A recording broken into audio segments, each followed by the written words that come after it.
அனைவருக்கும் வணக்கம். இன்னைக்கு நான் மன்னர் சேரன் செங்குட்டுவன் கண்ணகிக்காக என்ன செஞ்சாருன்றத பத்தி சொல்ல போறேன். மதுரையை எரிச்சதுக்கு அப்புறம் கண்ணகி திருச்செங்குன்றம் அப்படின்ற மலைத்தொடருக்கு வந்து சேர்றாங்க. அங்க இருந்த மலைவாழ் மக்கள் கிட்ட தனக்கு நடந்த அநீதியை பத்தி சொல்லிட்டு ஒரு மரத்தடியில போய் நிக்கிறாங்க. அப்போ வானத்துல இருந்து ஒரு வாகனம் வருது.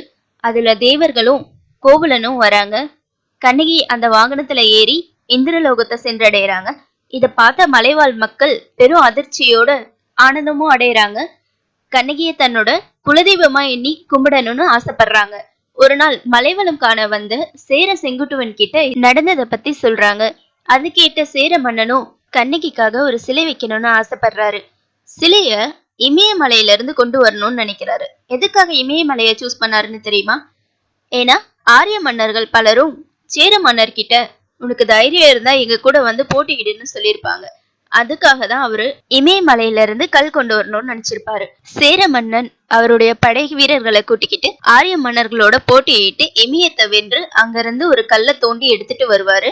அந்த கல்லுல கண்ணகிக்கு ஒரு சிலையும் உருவாக்கி ஒரு கோயிலையும் கட்டுவாரு.